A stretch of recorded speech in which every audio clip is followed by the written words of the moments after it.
Okay, if we could come to order. And we usually start our meetings, or we do start our meetings with the Pledge of Allegiance. So if we could all rise.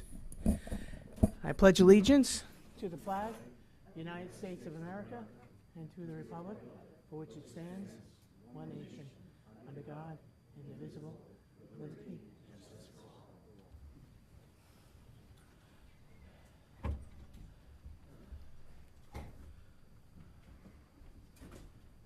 Why is my chair so... Oh, even lower.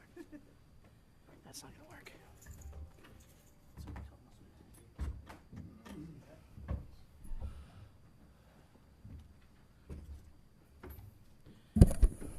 Chief, John, you want to come forward, please? Report from our Code Bureau in Suffolk County this evening. They'll give the reports, and then we'll open the floor for public comment.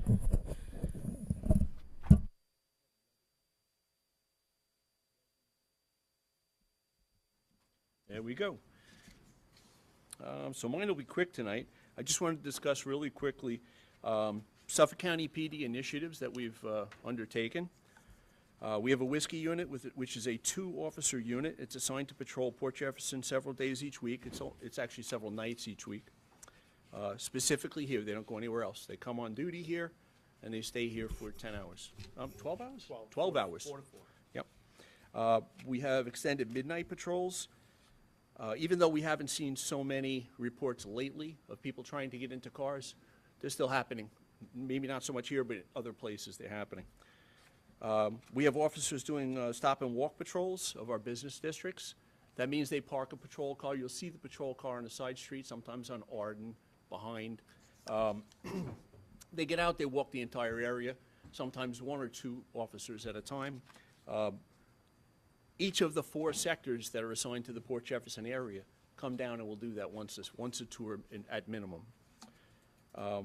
Beginning the July 4th weekend, we're going to have 2 officers on bikes, Monday through Friday. They'll be in the village on bikes, riding around.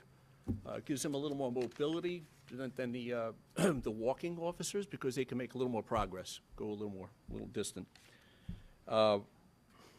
We also have radar enforcement of speed in previously noted problem areas, and we have other officers sitting on stop signs and enforcing stop signs in the village. The interesting thing that came from that is that once they did that for the past week and a half, they're finding that it's mostly village residents that are speeding. When they ask for the license, it's our own people here. Suffolk County PD will also be offering training opportunities for all of my staff. And that includes, we're doing an active shooter certification for all of our employees based on the current circumstances going on in the nation. So I wanted to quickly just talk about traffic safety. We put the speed trailer down by the high school entrance so people coming down Barnum can recognize that they're in a school zone and slow down. The school zone is active between 7 a.m. and 6 p.m., okay? But right now, with the school testing and the Regents testing, kids are going to be coming out of there at all different times, because when they're done, they can leave.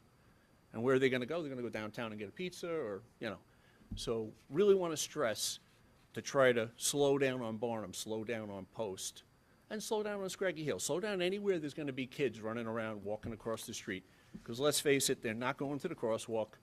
They scoot across down below. And again, we're still receiving scattered reports here and there of individuals attempting to open car doors.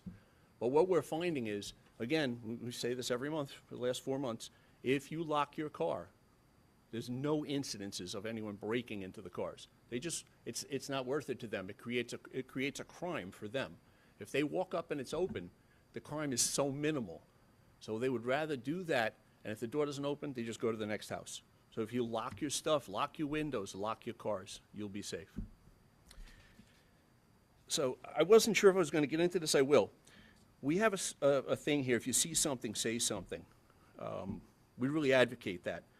I want to clarify. If you see something, call us.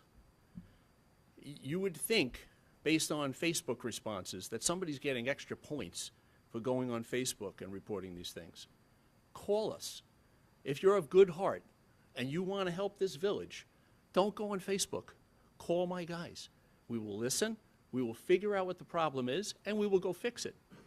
Going on Facebook and demeaning either the village, the constables, highway department, whomever, it's not productive. And if you really just want to help, call us. You're up, brother. Okay. Chief, I just wanted to clarify one thing. Yes, ma'am. The speed trailer down at Barnum by the entrance this morning had a 25 mile an hour. Correct. And now we took off the 25 mile an hour because people were getting confused. Yeah. When school is in session, it's a 15 mile an hour speed zone. That's correct. When it's not in session, it's 25 according to our code. Correct. So we were not giving free license for people to go 25 miles an hour in a No, so not we at took the numbers off the speed trailer. It Just doesn't to say keep everybody speed calm. limit with the speed limit indicated. It's Okay. just blanked out. It says your speed. So when you come down the hill, it's incumbent upon you to know where you are. There's a school right there. There's a big sign that says Port Jeff High School and Middle School. So you should know where you are and just slow down. It's Thank you, 50. Chief. Yeah, if I could just reiterate a couple things that the chief, it's a couple points that the chief made. Continue to lock your car doors in your driveways. I know right now we don't have many of those incidents happening in the local area, but continue to do that. There are opportunists out there who are looking for that opportunity to find your vehicle unlocked and steal something. So continue to do that. Don't leave your fobs in the car as well with the vehicle unlocked. Don't leave it running in front of 7-Eleven or any other business that you might just quickly run into because your car can be stolen. So that's what we're trying to avoid, right? The speeding, another point Chief brought up about the residents. I understand that it's a lot of Port Jeff residents that are speeding in their own community, and that's typical. We get that all the time. Anywhere where we have complaints of speeding in a neighborhood or in a community, it's more than likely, 99% of the time, it's the people that live there. So please just spread the word to your neighbors and everyone else that they should be slowing down and driving 25 miles an hour, because that is the maximum speed in the village of Port Jefferson. I remember I used to do a lot of speed enforcement on West Broadway. So that was one of my I don't want to say favorite things to do, but that's what I used to like to do. What else? What else do you talk about? Oh yes, the whiskey team. The whiskey team is out here. Whiskey is just the term we use for the chart that the officers work. It's a 4 to 4, 4 p.m. to 4 a.m., Thursday, Friday, and Saturday. Those officers should be out doing really just enforcement. They're not responding to any of the 911 calls unless they're very close, but they should be doing enforcement out there. Our local sector cars will be doing all the other handling 911 calls, and we will have officers on bikes, just like the chief said. We're looking at, I think you said Thursday, Friday. I think we were talking today about weekends, Saturday and Sunday. Oh, good. So that would probably be even better to have more of a presence down here. Parking walks, our officers are all doing parking walks. It's not exclusive to the village. It is throughout the whole 6th precinct. Every sector car has to hold themselves out and do a parking walk in a business area, in shopping centers, parks, schools. We're doing them at schools now. So we're doing that every day throughout the whole precinct. What else? Do you want me to go over the stats? Sure. Okay. I'm going to cover a time period. I think it's a 28-day time period from May 2nd to June 6th, 2021, and compare that to the same time period for 2022. Our total calls for service in 2021 for that 28-day period was 385, and compared to now, 384. So relatively right there. Aggravated harassments were 0 for both time periods. Assaults went down from 1 to 0. Burglaries went down from 1 to 0. Criminal mischiefs went down from 4 to 3, and all 3 of those criminal mischiefs are still under investigation.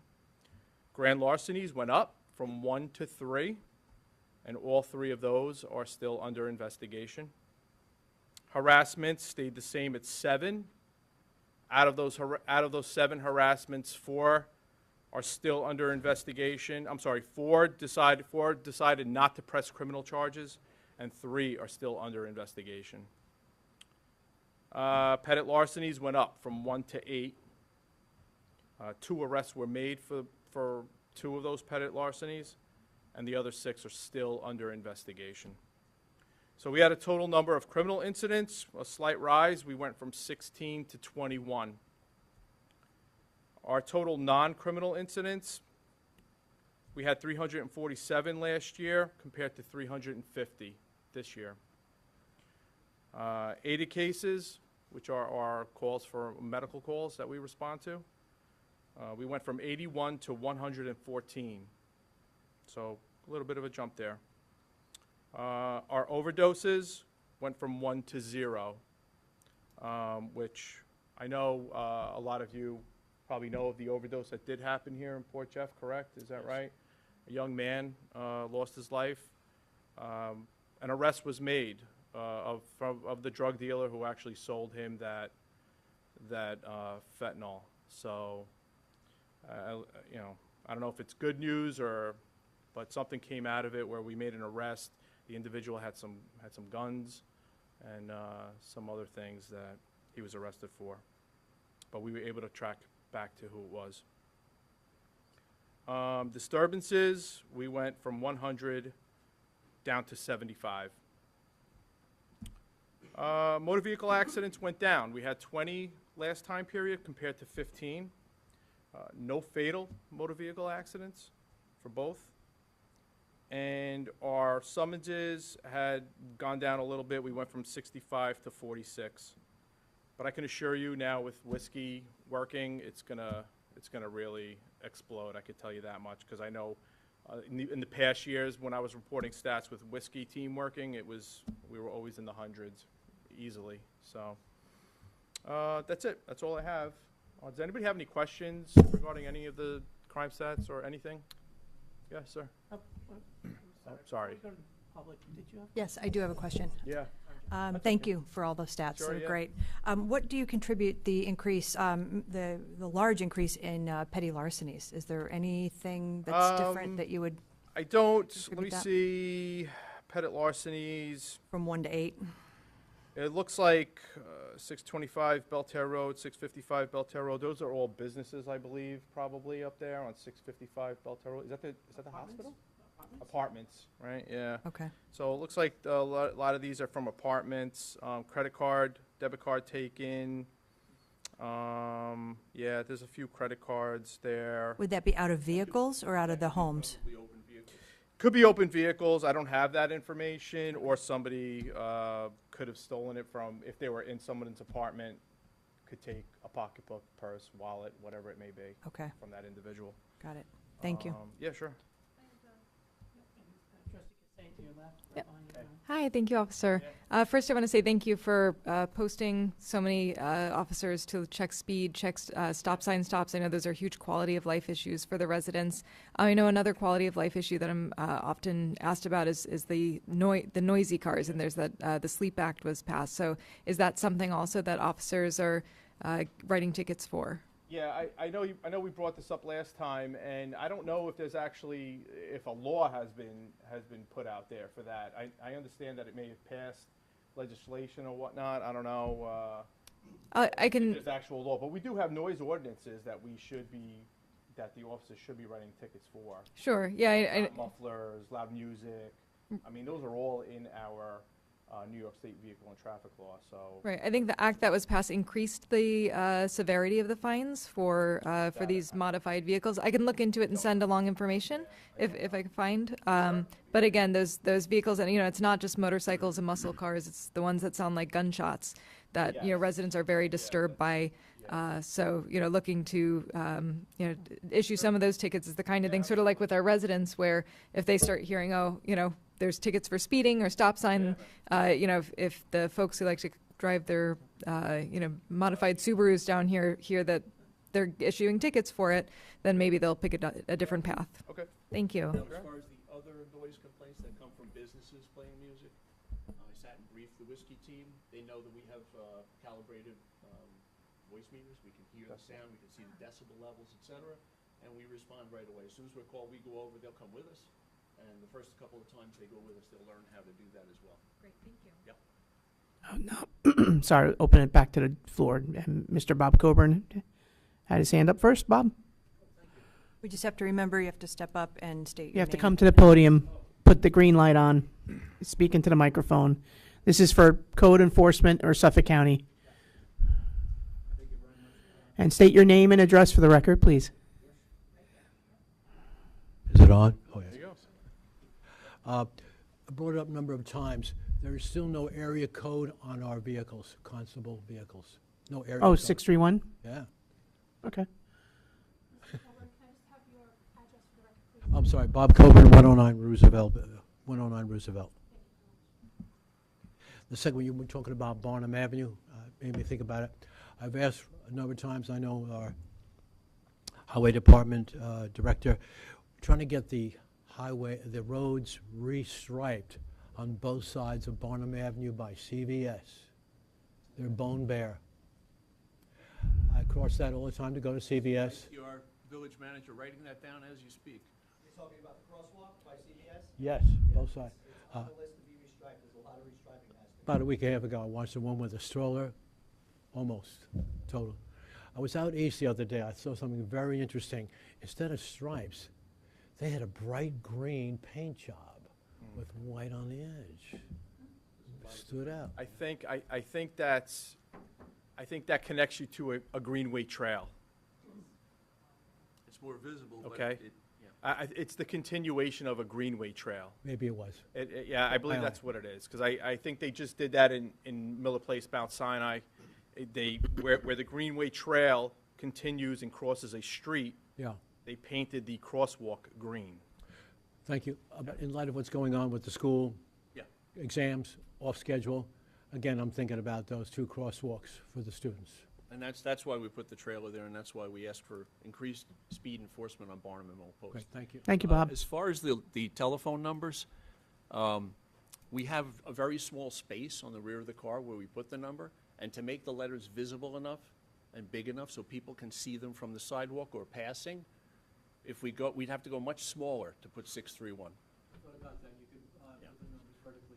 Yeah, I know, we spoke about it, but that actually might confuse people. You have 3 vertical and the rest horizontal.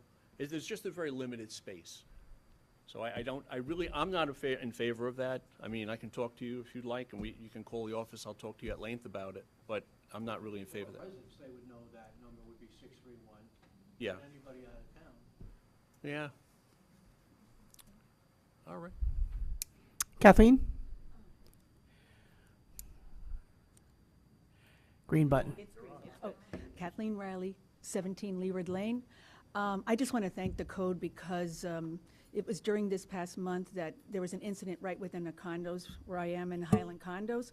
I just noticed a truck that looked suspicious, and sure enough, I called the code. They were there in 10 minutes, and sure enough, they got them out of there. That was a Friday night, yeah.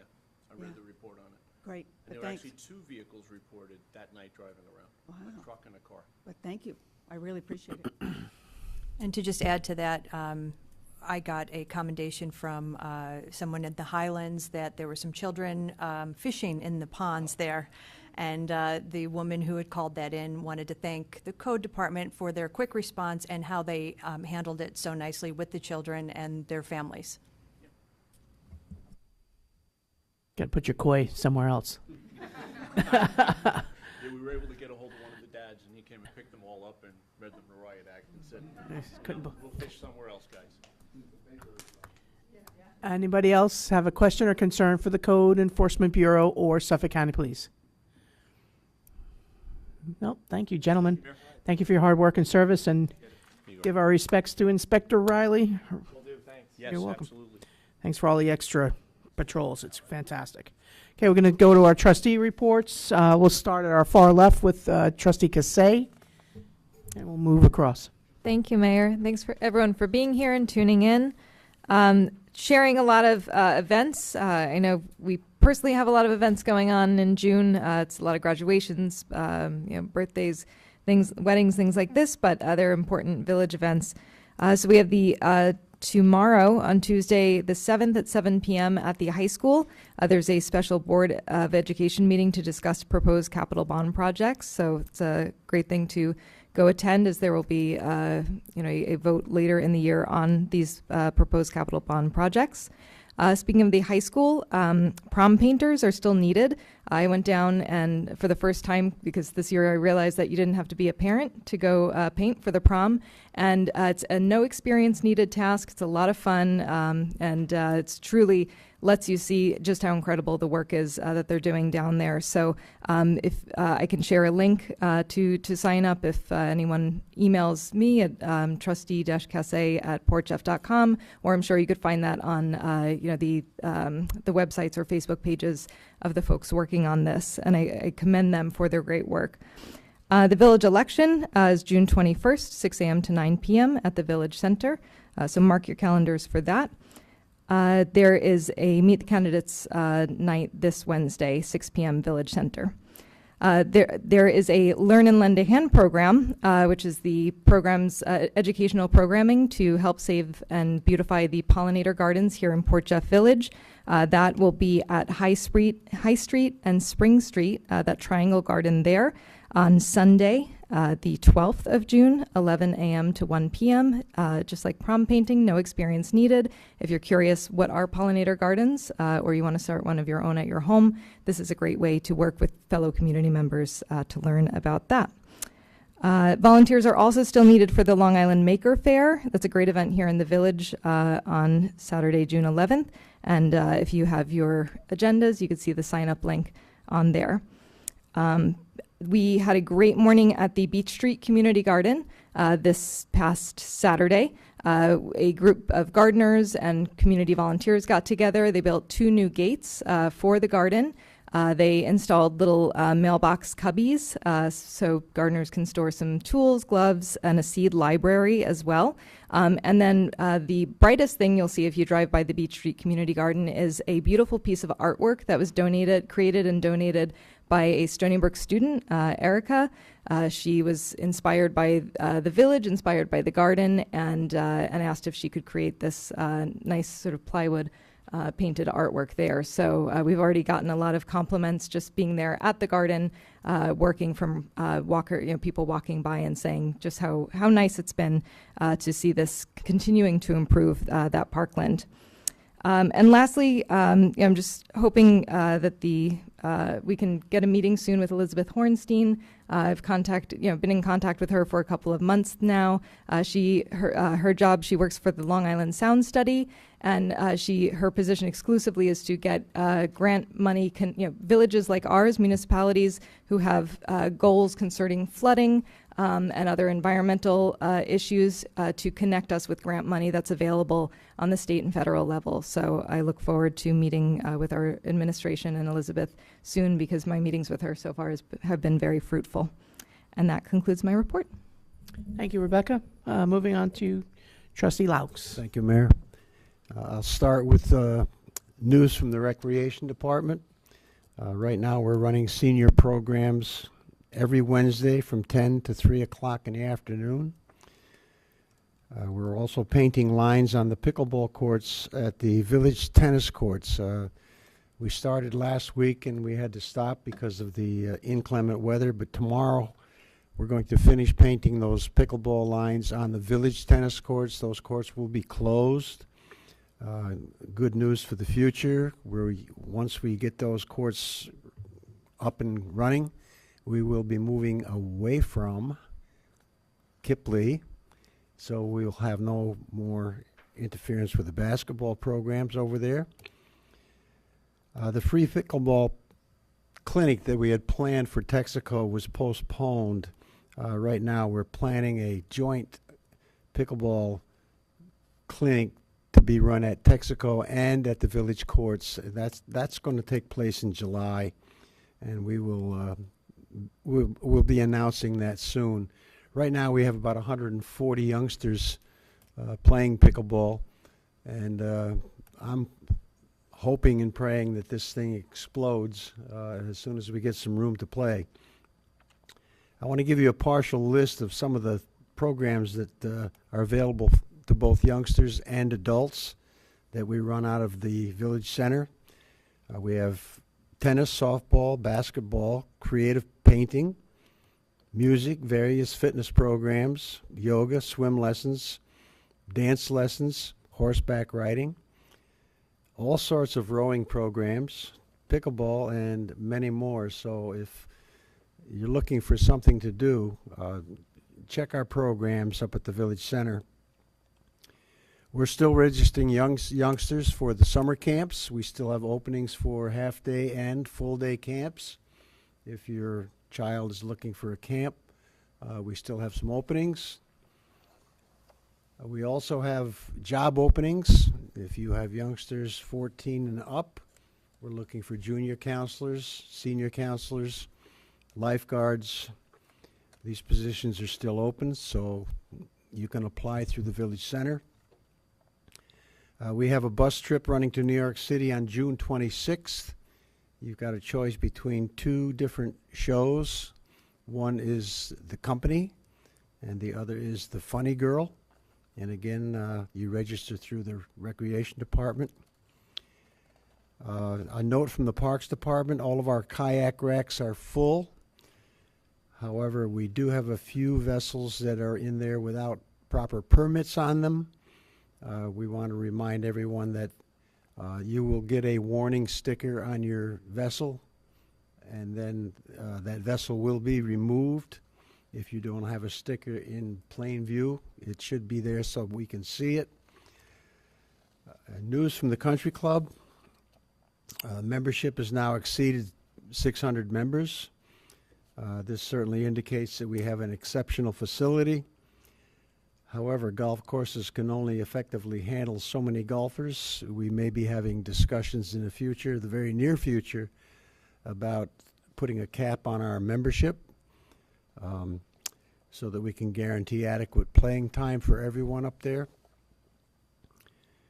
We have open tennis courts number 7 and 8 up at the Country Club for play for all members from last year. If you were a member of the tennis club last year, you can still make reservations through Chelsea. Residents can make reservations 3 days in advance, non-residents 2 days in advance. We opened over the weekend, and we did get some play up there, not a lot. The word hadn't got out yet, but the courts are going to be open 7 days a week. And if the amount of people that are playing warrants, we will turn on the lights for you, so you'll be able to play up there at night also. We have a big event coming up a week from tomorrow up at the Country Club. The Women's Club runs a golf tournament called The Babe. It is a scramble golf event. It's for the benefit of cancer. And if anyone is interested, we still have openings. If you're interested, you can sign up.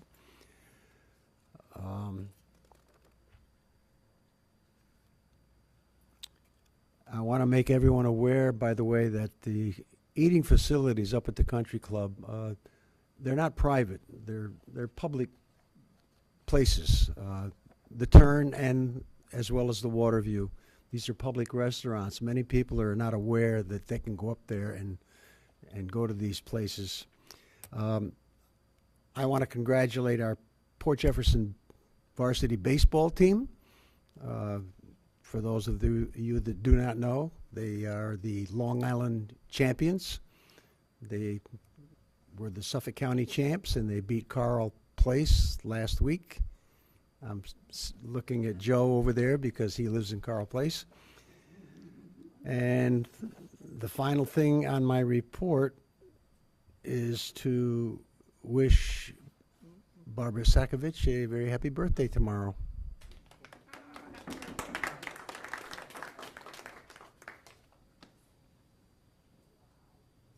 Barbara. She almost got away with it, too. We'll go to Trustee Miller to my far right. Thank you, Mayor Grant. just an update, I got it. Just an update on the Long Island Railroad issues. There was a lot of motion, a lot of movement. I don't know if you would call it in a positive direction. We had a conference last week with the executive staff of planning and training. Myself and Kathy Ann attended that. They presented a lot of alternatives. They said, well, we're talking about 2 tracks. In other words, a whole nother track from here to Huntington, fixing all the bridges, electrification. But they said this is what they're talking about. The electrification would cost $2 billion, but then they'd also need to purchase extra land if they went for the 2 tracks. And I'm just thinking to myself, have they put on so many bells and whistles onto this project that they then can say, well, you know, we'd like to do all this, but we just can't. It's just not economically feasible. So I called Steve Englebright this morning. Part of my issue is the fact that we have a lot of residents who live in Port Jefferson and who live from Calverton to Greenlawn, but commute to the Ronkonkoma line. And that, to me, is very ungreen. So it's your basic ungreen commute to the commute, or your basic ungreen diesel engine from Port Jefferson to Huntington. I've worked for 25 years in this community on repowering and now getting green energy. And the state is absolutely committed to green energy, except with the MTA and the LIRR. We had a little bit of a difficult time keeping them from purchasing a whole new generation of diesel engines, which would have been horrible. So Mr. Englebright is interested in this. He's going to follow up on it. It's they had passed legislation requiring a focus on green energy throughout the state, and this clearly isn't it. Another thing is, one of Mr. Englebright's plans, concepts, had been to use the Lawrence Aviation Site. This is 120 acres. 40 acres would be dedicated to the Long Island Railroad to move the station west, freeing up the crossing. And there would be tracks, you know, for the trains when they're not in use. The conversations we had, they stated, well, you know, we kind of like fixing, developing, improving the site of the railroad east of the station, which means you keep that crossing in place. And so part of my conversation was with Mr. Englebright was this is really otherworldly thinking. You know, it's like, in what universe do you have an opportunity to move the station west, eliminate the crossing, and we're being told that that 40 acres that was allocated was not enough. And so part of my conversation was, okay, why don't you ask for more? There's 120 acres there. Just expanding the station east of the station, it seems to me to be pretty unusual. So I'll keep you informed on this. We're trying to make some progress. We think now is the time when things might happen, but I had some real issues with the conversation that we did have. Thank you. Trustee Miller, was there any mention of locomotives with batteries? This is, yep, but this is not discussion time, so I'm going to go to.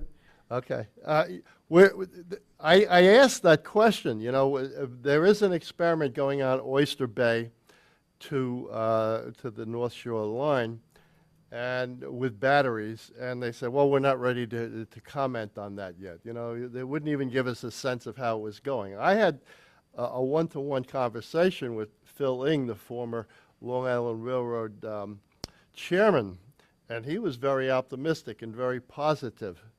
And I know none of you remember this, but if you've seen old movies, you've seen steam-powered trains, and behind the train, the engine, is a coal car. So, I mean, even if you have to put an extra battery car behind the engine, why not do it? Why would you continue with this brown energy process when you've got a state that is absolutely committed to green energy? So, thank you. Thanks, Bruce. Deputy Mayor Snaden, please. Thank you, Mayor. As liaison to the school district, I met with the two of the members of the prom committee about their plans for the prom and their where they're holding it, which is going to be again this year, like they did last year, at the Meadow Club outside of the village. However, they are bringing back the red carpet event, which will be right at the school. So we met on Caroline Avenue to help them coordinate with our code department the staging of the vehicles to keep things moving along, and we were able to come up with a plan that works for the committee, that works for the cars, that works with the village to help facilitate that event. So we're happy to work with them. Also, the School Capital Advisory Committee that I've been working on for a few months now. As Rebecca had said, the meeting is tomorrow at 7 p.m. for the public, and I implore you all to attend.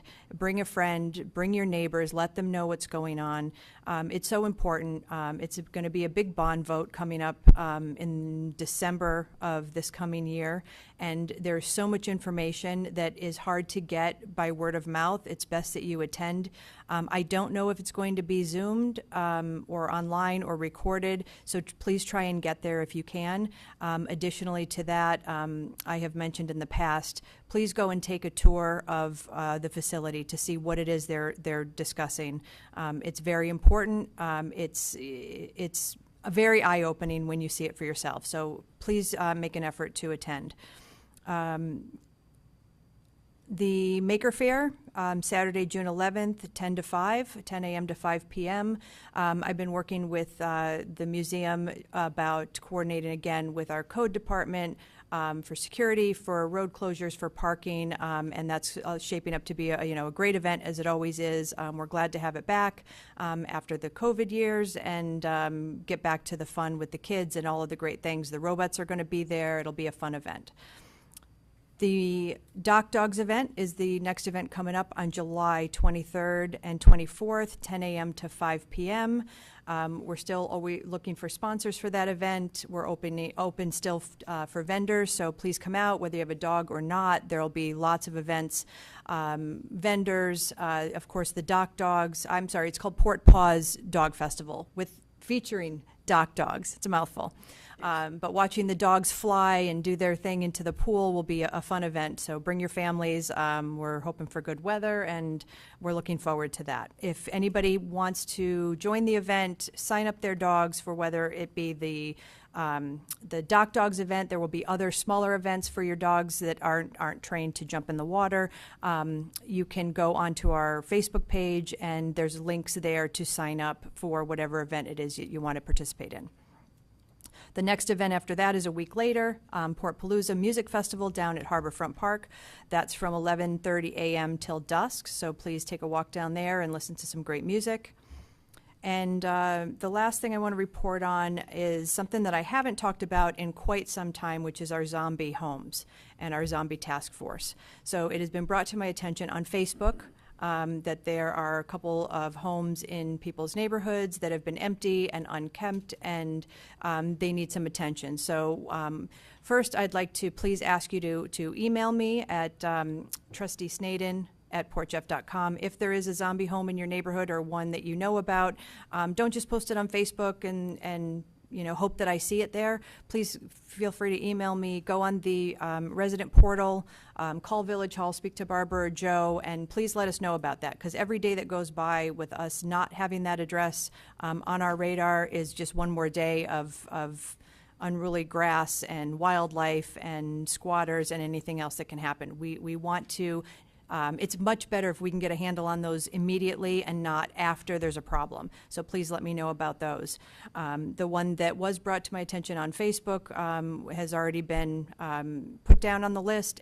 We do have an investigator that will go out to that home, look for whatever violations there may be, work with our team to find the owner and get the problems rectified. So please let me know about those, and hopefully we can go back to not discussing the zombie homes again. And that concludes my report for tonight. Thank you. Thanks, Kathy Ann. Just a couple points of clarification. When the recreation department takes the buses, they leave in front of Village Hall and they go in. You can either grab tickets to the city. You can also just ride the bus in and out of the city for a set fee, which is kind of nice if you want to just go for the day with your friend out to lunch to the museum or something like that. So it's an extra benefit that people don't really know about, and you should take advantage of. Also, the boys baseball team, I understand it's only the second time in the history of Port Jeff Village that they're the Long Island champs, so that's something else for sure. And cheers also to the women's lacrosse team. Let's be fair to girls and boys. Girls did really, really well. And don't forget, I guess it was 8 or 9, 10 years ago maybe, we fought for the lacrosse club, and these kids are now excelling at lacrosse and making great accomplishments, so we should be proud of our kids. Fireworks, Stan. Yeah, I think you missed the fireworks on your... Okay, so I'm going to pick you up here. Fireworks are on the 3rd. It's Sunday. The 4th is Monday, the holiday. So the parade will be on Monday morning. 4th of July, the fireworks are going to be down at East Beach Sunday night. Okay? Now, don't want any more questions on Facebook about that. No, I'm kidding. There'll be lots of questions. And Barbara, when's the rain date? The 8th. The following Friday? Yeah, we're trying to keep the fireworks on. Nice day for families to celebrate down at the beaches. Have a nice long rest the next day while you watch the parade go down the street. And the month of May, working with the Treasurer's Department, winding down our year fiscally. Again, the village did a great job. Again, not having this necessarily the strongest revenue line still coming out of that pandemic, but staff did a great job managing their budgets, and we'll have a strong fiscal close. And we also work with some of the staff at the country club and helping them get through operations and some changes in staffing up there. So busy month at the village. I'm going to open it up now to public comment. And please remember, you must come to the podium, put the little green light on, state your name and address for the record. And who's winner chicken dinner? Suzanne Velasquez, come on up. Suzanne Velasquez, 208 East Broadway. Thank you. My first question was going to be about the fireworks.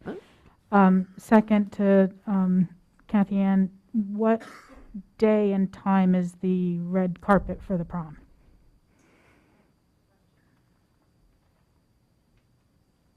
It's coming up. Anybody have a senior? April, what's the date?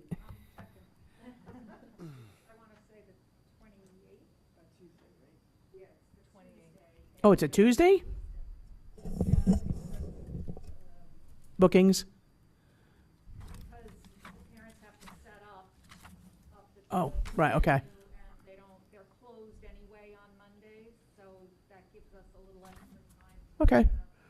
So So Tuesday the 28th. And what time is the caravan start? That starts at... It's going to have an impact on local traffic, people, because, they're going to start queuing up on Brook.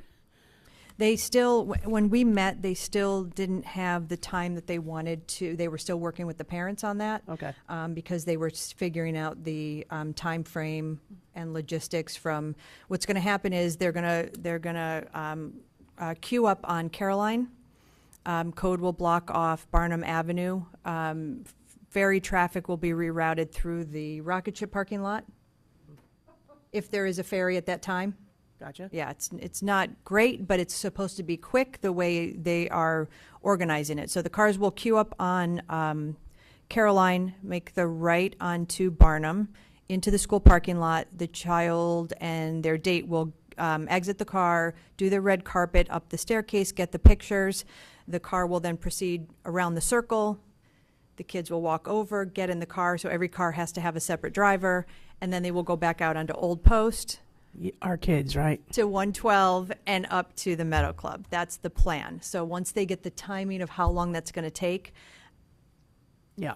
backtrack it from the dance, they'll, I want to say our parents, and I'm not sure it's the kids, it's maybe. the parents. I coordinated all of that with the parents, and now I have handed it off to Chief to work directly with the Okay. parents on the fine details of the logistics, so. Trying to bring that tradition back to.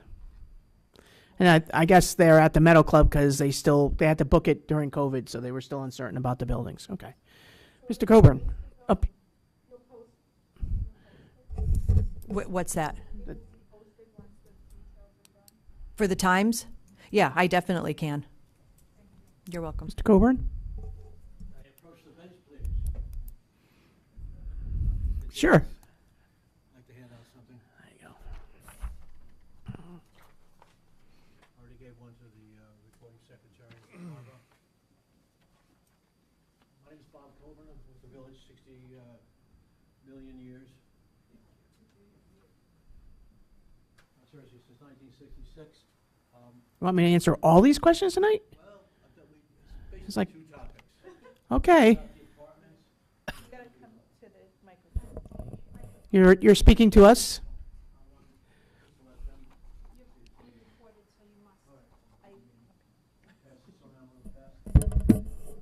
Organized. Put it together, I think. Just to let everyone know, the reason that we have this set up for public comment is because of our response for everyone asking that we be live online on our YouTube channel. So the camera is recording, but without the microphone, you can't hear at all what the public is saying. So that's what that's for. Okay, thank you. Again, I will not take a lot of time, but I think I put some organized thoughts here. I'm not representing just myself, but a number of which are village residents. We talk. I'm on Roosevelt Avenue. We congregate. I have other friends in town, and these issues seem to be quite prevalent. The apartments that are going up, I think, are beautiful. I think we need them. But I talked to one of our trustees about this, and it is my understanding that none of them have done what you call give back. That is not correct. Okay, then please correct me. And I'm concerned about who you're speaking to, who's telling you that that's the case. So the Conifer Apartments Yes, that are currently under construction, yes. the give back was we needed a portion of their land to complete Station Street. And without that portion of land, neither that building nor Station Street would be possible. Station Street. I don't know. Station Street is the brand new, did you read Raymond's fantastic article in the newspaper? It was this past week, the layout for Uptown. Station Street is part of when we had the revitalization plan done, we had to work with DOT on traffic study. And then we had to partner with the MTA.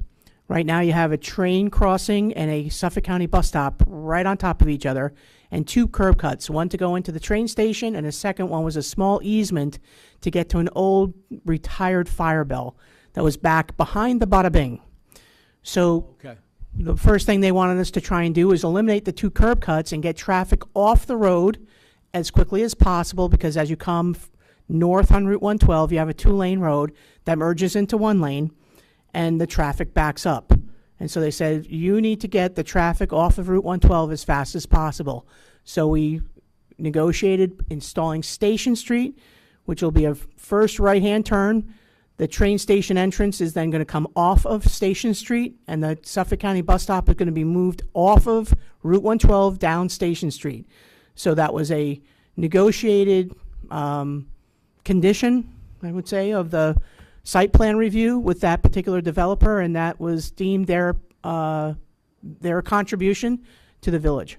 Great. To add to what the mayor has shared, each building, when it is built, each apartment building pays a parkland fee per apartment. I'm not remembering the figure off the top of my head. It is Side pays what? a parkland fee. A parkland fee? So they pay per unit. I'm looking at our attorney to back me up. Per unit, they pay 4 figures towards a fund for Port Jefferson Village that then gets used to either create new parkland, beautify parkland, create new features in our existing parkland. And so each of these buildings that have come in have brought quite a substantial amount of money. And the ones going at Uptown, that those funds have been earmarked to improve parkland in that Uptown area. Great. With that, let's concentrate on that because I'd like And clarification. by the way, each resident gets 3 minutes for public comment. This is not a sort of list of conversations that are going to be ongoing this evening because there's other people here, but keep going. Absolutely, I did not know that. Okay. I will just conclude then. I'm talking about the Highlands new park we're talking about building. Would Conifer's second apartment and the new Lobster House possibly help pay for that? As an example. Absolutely. So this parkland fee is designed exactly to do that. That is in our village legislation that they, new buildings coming in, they give a fee per apartment. And then that money, we had discussed well over a year ago when Conifer was approved that those parkland fees would stay in the area. So those fees will be directly applied to the 6-acre parkland. Well, they'll be applied to Uptown, and the Board of Trustees will decide how that money's used. Right. So I don't know what the apartments are called, but just to conclude, the Goodsick lot, the Goodsick Boatyard, and the Cappy's apartments, are they also doing the same thing? They have already paid their parkland Every fee. single Fine. development does that. Very good. I'll step aside now. I would like to talk about the Country Club Bluff course when it's available. Tom. Is that a question? If time's available. Okay. So we'll give you a second bite of the apple on that one. So yeah, I'm sorry, Bob. There's about 15 questions here. So which one would you like me to address? The second one, the bluff? Okay. Okay.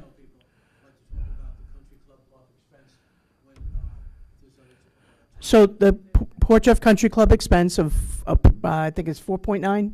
We had 4.9 for the lower wall.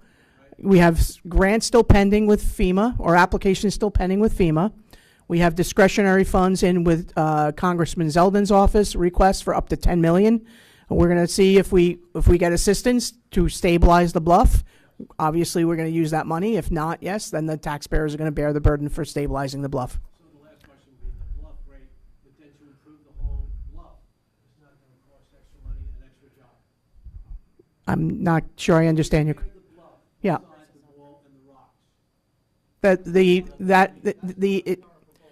There's a steel wall being installed, a splash wall in front of it with rocks, and then the entire bluff, 457 linear feet of bluff, is being revegetated and scaled from top to bottom. That's correct. You're welcome. Who's next? Anna. Anna Khazanova, 102 Hawthorne Street. My question is to Kathy Ann Snaden. I understand as a liaison to the school board, one of the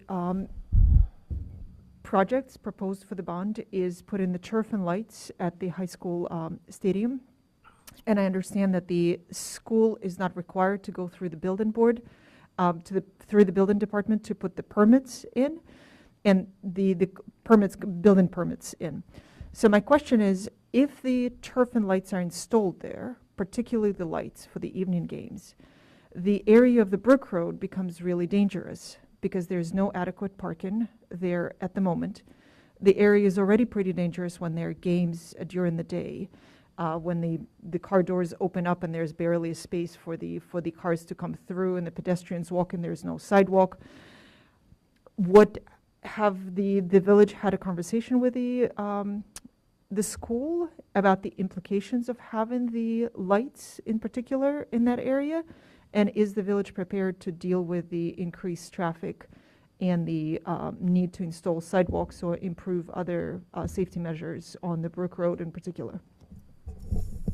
So the turf and lights portion of the bond is looking like it's going to be a second I don't know the terminology for it. Like an alternate on the, it'll be a A and a B on the resolution. That's what the school board Separate. was discussing, making the turf. And I don't even know if lights are still on the table, but you guys can find out tomorrow night.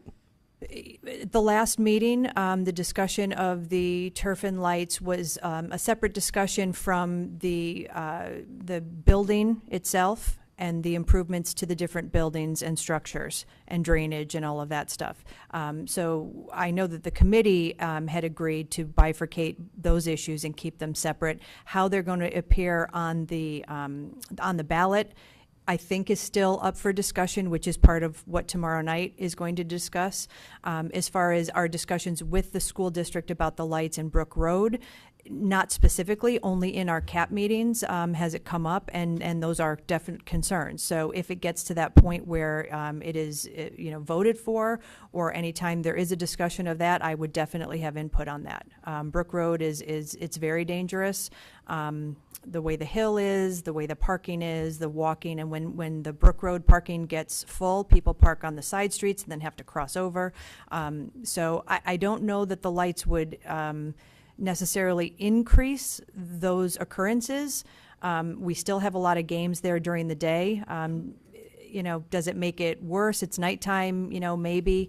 I think it's all dangerous. So could we eventually look at improvements to that roadway or the way the parking is?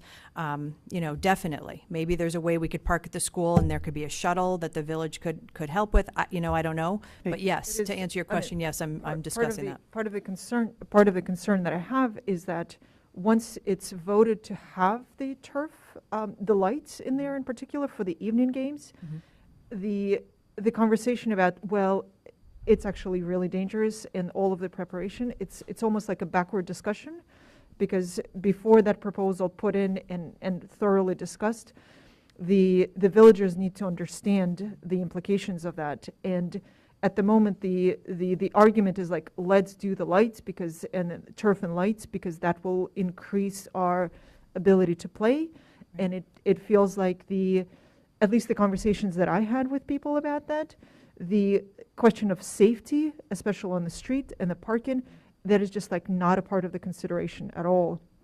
And given that the village is responsible for that part of the safety, so that's why I'm wondering to what extent the village could bring that up and discuss that in a greater detail before it is actually being put on through the vote. It's definitely been part of the discussion. Yeah.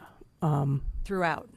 In fact, I think they said at the last meeting that we both attended, which was about 10 days ago, they're doing some repair to the retaining wall to the, I guess, north of the middle school building. And they're also exploring whether or not they can actually add a walkway up to the field there, just to help offset, keep people parking down below and being able to access up. So, but again, I don't even know if lights are making it to the resolution. So again, that's something, if you have a bunch of residents that have that concern, please go tomorrow night and voice that concern there. But I will definitely advocate, for the safety of that street. Absolutely. Because then we're going to add sidewalks and lighting to the street to the bond. There you go. Yeah, guess who's going to pay for that? Oh, so again, who's next? Myrna.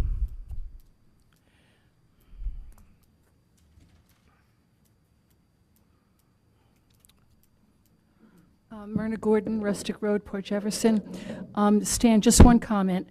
You mentioned about having people come up to the country club, use the facilities and everything, and that it's not a private club. I just want to bring your attention to on the website, Port Jefferson, in 2 places it clearly states that it's a private country club. So I'm hoping that you take this into consideration. I have it right here. I can show you. All right. So I think can you get me screen grabs on those? Because I thought we removed the one after the last meeting. Here's one. Okay.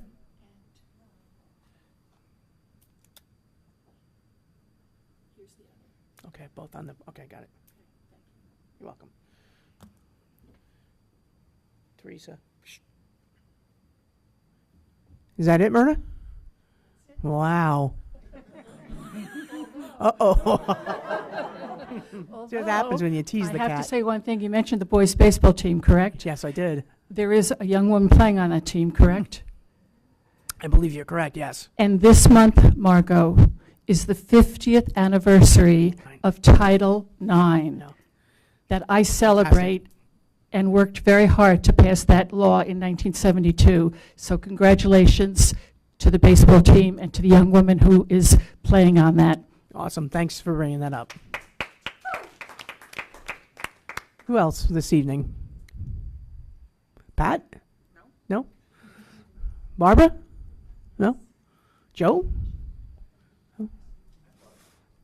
No. Okay. Looks like everybody. We'll sidebar you and me. Looks like everybody's having a wonderful June. The weather this weekend could not have been better. Please go out, enjoy each other, all the events. The village, I think, is looking fantastic. And remember, and just one more thing, Bruce, not so quick. We're great. I'm very, very thankful that we have 5 people running. I think it's wonderful to be engaged in this community. I wish all the candidates best of luck, and thanks for your service to Port Jeff.